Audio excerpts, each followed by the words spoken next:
Kajian tema, Orientasi Pelayanan HKBP tahun 2024. Tahun Oikumene Inklusif. Permusuhan orang Kristen Yahudi dan Yahudi bukan Kristen. Injil Matius ditulis pada tahun 85 sebelum Masehi, saat hubungan antara orang Kristen Yahudi dan orang Yahudi bukan Kristen mengalami ketegangan. Para ahli melihat ketegangan itu meningkat dari intramurors, antara sesama anggota keluarga, antara anggota dua komunitas, yaitu Kristen Yahudi dengan Yahudi bukan Kristen. Akibatnya, kalangan Yahudi teristimewa dari kalangan Yudaisme Farisi, telah mengungkapkan doa-doa yang mengutuk orang Kristen Yahudi sebagai orang yang telah mengkhianati keimanan Yahudi. Sebaliknya, orang Kristen Yahudi melihat teman-teman sebangsanya sebagai orang yang tidak menerima Kristus. Ketegangan itu membuat relasi sosial sehari-hari terganggu hingga ke ruang-ruang kehidupan, termasuk ekonomi dan politik. Yudaisme menuduh komunitas Kristen tidak memiliki hak-hak yang dinikmati oleh orang-orang Yahudi di dalam kekristenan Yahudi. Dalam situasi demikian, penulis Injil Matius tidak justru memperkuat ketegangan dan jarak lebar itu. Sebaliknya, penulis mengingat dan menuliskan tradisi Yesus, sang reformator Yudaisme pada zamannya, yaitu menolak eksklusivisme. Itulah sebabnya ia mengajarkan tentang mengasihi yang melewati batas-batas relasi manusia, yang sering syarat dengan pembatasan-pembatasan berdasarkan ajaran agama dan ikatan-ikatan sosial. Sehubungan dengan itu, pilihan konteks mengasihi musuh dalam ajaran Yesus, dan masalah kehidupan yang digambarkan dalam Matius 5 ayat 45 tentang hujan bagi bumi dan semua orang baik yang jahat dan tidak jahat, menjadi sangat penting dan relevan pada konteks pluralis dan oikumene. Matius 5 ayat 45, sebagai tema tahun Oikumene Inklusif, maka penting memahami inti ajaran Yesus. Kemudian, perlu memeriksa bagaimana tindakan praksis HKBP terhadap yang Yesus kategorikan juga sebagai orang baik dan juga orang jahat. Selanjutnya, kita harus memeriksa pengakuan iman, liturgi, dan perilaku kita. Setelah itu, kita mengusahakan jalan-jalan baru sebagai pertobatan kita melalui perubahan sikap dan perilaku kita.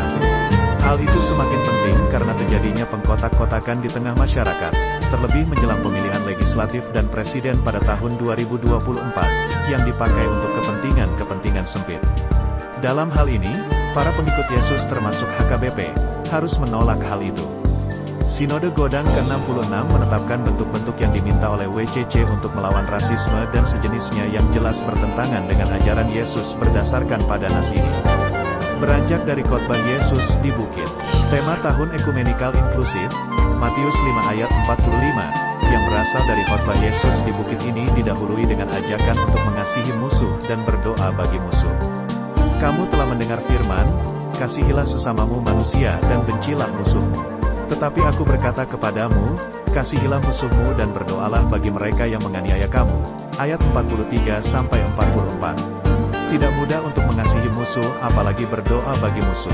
Kemudian tema Matius 5 ayat 45 ini ditutup dengan kesimpulan berupa perintah di ayat 48. Karena itu haruslah kamu sempurna, sama seperti Bapamu yang di sorga adalah sempurna. Tidak mudah mencari yang sempurna. Kesempurnaan, perfeksionis, telah menjadi sesuatu yang terbilang langka dalam kehidupan kita sekarang ini. Bahkan, perfeksionisme telah dianalogikan sebagai sesuatu yang ketinggalan zaman, atau dianggap sebagai sesuatu kondisi atau penyakit psikologis.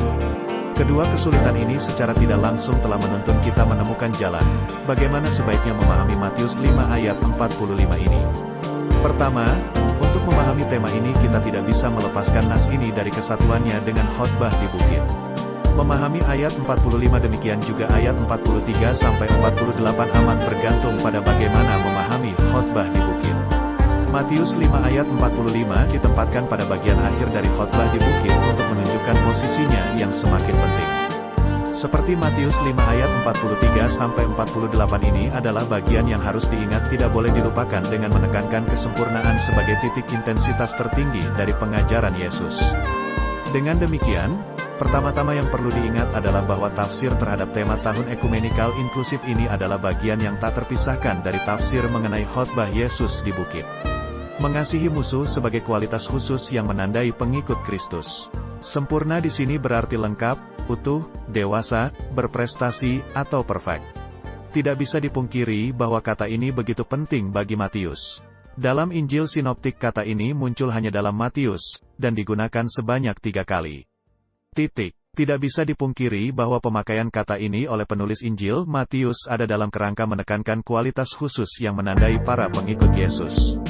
Kesempurnaan adalah kemuridan mereka, sejauh mana mereka mengikutinya. Dalam bingkai sempurna itulah tersimpan perintah untuk mengasihi musuh. Kasih terhadap musuh memperluas hukum perjanjian lama karena, secara historis, orang Yahudi diperintahkan untuk mengasihi sesama mereka, dan mereka cenderung memandang sesama mereka sebagai rekan senegara atau suku mereka. Matius terus-menerus memperluas siapa tetangganya di sini, bahkan termasuk musuh. Kesempurnaan dalam kasih menunjukkan bahwa semua orang sama dari sudut pandang Allah. Allah melihat secara tidak memihak, membuat mataharinya terbit di atas yang jahat dan yang baik, dan mengirimkan hujan kepada yang benar dan yang tidak adil. Matius 5 ayat 45. Yesus meminta dedikasi yang dapat dilihat dalam sifat-sifat perilaku tertentu. Kesempurnaan, sebagaimana ia menyerukannya, tidak menyiratkan ketidakberdosaan total dan kebajikan penuh sebagai fakta. Kesempurnaan dalam mengasihi musuh bagi Matius bukanlah syarat untuk sampai pada suatu keadaan, tetapi akibat dari sebuah keadaan, persisnya, karena dengan demikianlah kamu menjadi anak-anak Bapamu yang di sorga, yang menerbitkan matahari bagi orang yang jahat dan orang yang baik, dan menurunkan hujan bagi orang yang benar dan orang yang tidak benar. Mengasihi musuh amat berkaitan dengan meterai kemuridan mereka sebagai pengikut Yesus. Matius tampak begitu teliti menunjuk perbedaan antara kamu, para pengikut Yesus yang kepadanya Yesus berbicara, dan orang jahat, orang yang baik, orang yang benar dan orang yang tidak benar. Kata kamu, dalam ayat 45 tegas, berbeda dengan pemungut cukai, dalam ayat 48. Kerap kali Matius menempatkan para pengikut Yesus di sini secara kontras berbeda dengan orang Yahudi pada umumnya, termasuk non-Yahudi. Matius menaruh perhatian kepada kualitas khusus dari para pengikut Kristus di dalam tema ini. Kita dipanggil untuk menunjukkan kesempurnaan kasih Tuhan yang tidak membatasi siapa tetangga kita, yang tidak menarik garis antara yang baik dan yang jahat, yang adil dan yang tidak adil. Kita dapat berbuat baik kepada, bahkan ketika kita tidak merasa baik terhadap seseorang. Paul Tillich menyebut kesempurnaan kita dimulai ketika kita mulai mengasihi segalanya sebagaimana Bapa Surgawi, kita mengasihi semua. Kesempurnaan adalah kemuridan dengan mengasihi, inklusif, dan oikumene secara sepenuh hati. Oikumene inklusif, keluar dari KETERKUNGKUNGAN secara lebih terperinci. Hal yang melatar belakangi tema ini dapat digambarkan ke dalam beberapa konteks.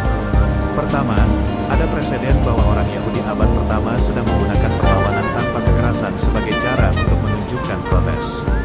Kedua, perintah untuk mengasihi musuh dalam ayat 38-42 ada dalam rangka mencegah mereka untuk bereaksi keras terhadap Roma, misalnya membalikan pipi yang lain, memberikan pakaian dalam, dan bekerja ekstra. Ini adalah bagaimana agar setiap contoh oikumene dan inklusif ini diterapkan. Ketiga, Matius 5 ayat 44-45, kasihilah musuhmu, supaya kamu boleh menjadi anak-anak Bapamu, memiliki kesejajaran dengan Matius 5 ayat 9, berbahagialah orang-orang yang membawa damai, karena mereka akan disebut anak-anak Allah. Dengan kata lain, perdamaian, oikumeneme dengan Roma, dan cinta musuh, inklusif, berjalan bersamaan. Sebab itu dalam ayat 46, Yesus berkata bahwa jika kamu hanya mencintai mereka yang mencintai kamu, kamu tidak lebih baik dari pemungut cukai. Sepintas, orang Yahudi tidak ingin berpikir bahwa mereka memiliki kesamaan dengan pemungut cukai. Cukup lama mereka menolak keberadaan dari para pemungut cukai di zaman itu sebagai orang yang mencuri atau mengambil sesuatu dari mereka. Mereka dibayar komisi oleh Roma tetapi mereka menaikkan tarif pajak untuk mendapat untung. Orang-orang menyebut mereka perampok berlisensi 7. Tetapi kemudian Yesus memberi gambaran mengenai pemungut cukai untuk menjelaskan orang yang hanya mencintai orang yang mencintai mereka. Selanjutnya dalam ayat 47, Yesus berkata bahwa jika kamu hanya menyapa bangsa kamu sendiri, maka kamu tidak melakukan apapun. Salam kuno untuk orang Yahudi dan orang bukan Yahudi mengungkapkan semacam berkat. Salam Ibrani Shalom mendoakan kedamaian dari nikmat ilahi pada orang yang disambut.